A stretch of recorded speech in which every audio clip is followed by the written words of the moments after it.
মুহূর্তে দাঁড়িয়ে আছি ঢাকা টাঙ্গাইল মহাসড়কের টাঙ্গাইল সদর উপজেলার দরুন বাইপাস এলাকায়। সিরাজগঞ্জ থেকে বিকেল 4টা নাগাদ বিএনপির চেয়ারম্যান তারেক রহমান এই সভাস্থলে যোগ দিবেন। তার এই জনসমাবেশকে কেন্দ্র করে টাঙ্গাইল সদরে এবং সারা জেলা জুড়ে রয়েছে আনন্দের বন্যা। টাঙ্গাইল জেলা বিএনপির পক্ষ থেকে বিপুল পরিমাণ লোক সমাগমের আয়োজন করা হয়েছে। ইতিমধ্যেই সভাস্থলে জনসাধারণ সহ দলীয় নেতাকর্মীরা আসতে শুরু করেছে।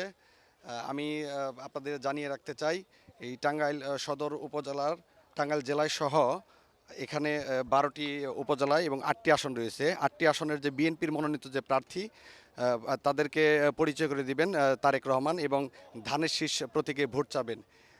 আপনারা দেখতে পাচ্ছেন এই সভাস্থলে যে মঞ্চটি রয়েছেন, এই মঞ্চকে সুন্দর করতে এবং বিশাল একটি সুবিশাল একটি মঞ্চের সামনে সারিবদ্ধভাবে এখানে চেয়ার রাখা হবে এবং জেলা বিএনপির পক্ষ থেকে ব্যাপক প্রস্তুতি নেওয়া হয়েছে।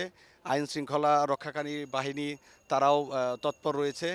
এবং আরেকটি বিষয় আমি জানিয়ে রাখি যে তারেক রহমানের যে নিরাপত্তা যে কর্মী রয়েছে তারাও ইতিমধ্যে এই সভাস্থল পরিদর্শন করেছে।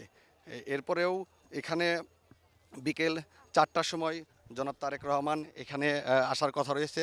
তিনি বগুড়া যে সভাস্থল আছে সেখানে রয়েছেন, বিকেল 4টার দিকে এখানে আসবে এবং এখানে আশাকে কেন্দ্র করে টাঙ্গাইলের যে বিভিন্ন যে সমস্যা সম্ভাবনা যে রয়েছে তিনি এখানে বক্তৃতা করবেন এবং টাঙ্গাইলের যারা বিএনপির মনোনীত যে প্রার্থী রয়েছেন তাদের পক্ষে ধানের শীষে ভোট চাইবেন এবং তাদেরকে পরিচয় করে দিবেন এবং বিভিন্ন টাঙ্গাইল সদরে যে সমস্যাগুলো রয়েছে বেড়িবাঁধ এবং বিভিন্ন রাস্তাঘাট, স্কুল কলেজ সেই বিষয়েও কথা বলবেন।